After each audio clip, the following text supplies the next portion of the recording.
On the event of Hajj that gives you equality, social equality, let us discuss.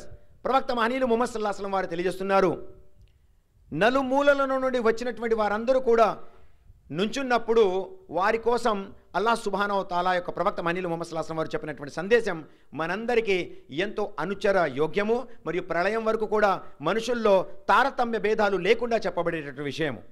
ముస్నద్ Ahmed గ్రంథము సంపుటము 4 హదీస్ number 4568 ప్రకారం ప్రవక్త మహనీయులు ముహమ్మద్ సల్లల్లాహు అలైహి వసల్లం వారు తెలియజేస్తున్నారు, ఓ నా సహచరులారా, ఎవరైతే అప్పుడు ప్రవక్త ముహమ్మద్ సల్లల్లాహు అలైహి వసల్లం వారితో పాటుగా హజ్ చేశారో వారందరూ కూడా ప్రవక్త సహచరులు.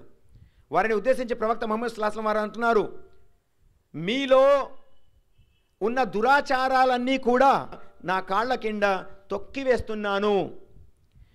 ఏ విధంగా అయితే మీపై మీ యొక్క ప్రాణాలు, మీ యొక్క సంపద మరియు మీ యొక్క గౌరవము మీకోసం ఎంతో గౌరవప్రదమో, మరొకరి గౌరవము, మరొకరి సంపద మరియు మరొకరి ప్రాణము కూడా మీపై అంతే గౌరవప్రదమైనది.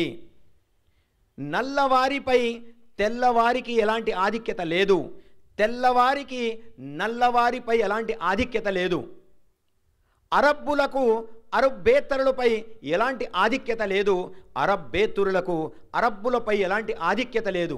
మీలో అత్యంత భయభక్తులు కలవాడే అల్లాహ్ ముందు ఉన్నతుడు, శ్రేష్ఠుడు అనేటటువంటి ఈ ఈక్వాలిటీ, సోషల్ ఈక్వాలిటీ, సామాజిక సమానత్వంతో కూడినటువంటి సందేశాన్ని ప్రవక్త మహనీయులు ముహమ్మద్ సల్లల్లాహు అలైహి వసల్లం వారు తెలియజేస్తున్నారు.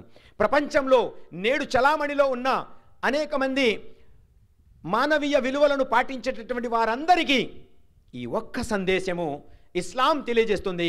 ప్రవక్త మహనీయులు ముహమ్మద్ సల్లల్లాహు అలైహి వసల్లం వారు తెలియజేస్తున్నారు, మీలో మీ మాన ప్రాణాలు, మీ ఆస్తులు, మీ సంపదలు వండొకరిపై గౌరవప్రదమైనది. అంటే మీరు అవతల వాడి ప్రాణం తీయకూడదు, అతని చంపకూడదు, అతని రక్తాన్ని కళ్ళారా చూడకూడదు, అలాగే అతని ఆస్తిని కాజేయకూడదు, అలాగే అతని గౌరవాన్ని కించపరచకూడదు. ఏ విధంగా అయితే మీరు మీకోసం ఇష్టపడుతున్నారో మీ పొరుగువాడికి కూడా మీరు అదే ఇష్టపడాలి. సుబ్హానల్లాహ్. అలాగే నల్లవాడికి తెల్లవారిపై ఎలాంటి ఆధిక్యత లేదు, మరియు తెల్లవారికి నల్లవారిపై ఎలాంటి ఆధిక్యత లేదు. ఇవాళ మీరు అమెరికాలో చూడండి, వెస్టర్న్ కంట్రీస్లో చూడండి, నల్లవారంటే ఎంత హీనంగా చూస్తారో, నీగ్రో జాతి అంటే ఎంత హీనంగా చూస్తున్నారో.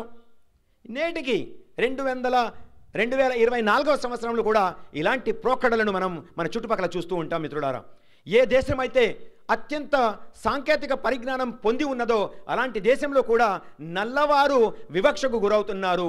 అయితే ప్రవక్త మహనీయులు ముహమ్మద్ సల్లల్లాహు అలైహి వసల్లం వారు 1450 సంవత్సరాలకు పూర్వమే ఒక విషయాన్ని తెలియజేయడం జరిగింది.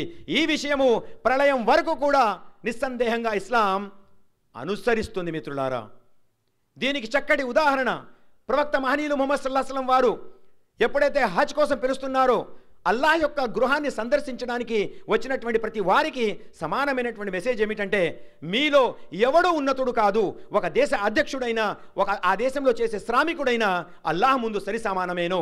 ఇద్దరూ కూడా ఇహ్రామ్ అనేటటువంటి 2 తెల్లని వస్త్రాలు ధరించి నా కాబా గృహానికి ప్రదక్షిణ చేయండి అని చెప్పడం జరుగుతుంది. ఎక్కడైనా ఉందా ఇది? ఇవాళ ప్రతి మతంలో, ప్రతి ధర్మంలో ఆ పండితులు, ఆ పాస్టర్లు, ఆ మౌలానాలు ఎవరైతే ధర్మ పండితులుగా పరిగణించబడుతున్నారో వారందరూ కూడా విఐపి కల్చర్ని మొదలుపెట్టి ఉన్నారు.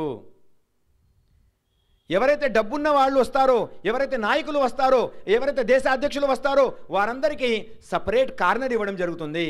కానీ ఇస్లాం దేశ అధ్యక్షుడైనా ఆ దేశంలో శ్రామికుడైనా 2 వస్త్రాలు ధరించి నా గృహాన్ని సందర్శించండి, నా గృహానికి ప్రదక్షిణ చేయండి, ఇందులో మీపై వండొకరికి ఎటువంటి ఆధిక్యత లేదు అని కరాఖండిగా తీర్మానిస్తుంది ఇస్లాం. దీనికన్నా గొప్పదైన సామాజిక సమానత్వం మరెక్కడైనా చూడగలరా మిత్రులారా? అందుకే డాక్టర్ బిఆర్ అంబేద్కర్ ఈ విషయాన్ని ఎన్నోసార్లు చెప్పడం జరిగింది. అలాగే సరోజిని నాయుడు గారు కూడా ఎన్నోసార్లు ఈ విషయాలను ప్రస్ఫుటంగా చెప్పడం జరిగింది. మోహన్ దాస్ కరమ్చంద్ గాంధీ గారు ఈ విషయాలను ఎన్నోసార్లు కొనియాడారు కూడా.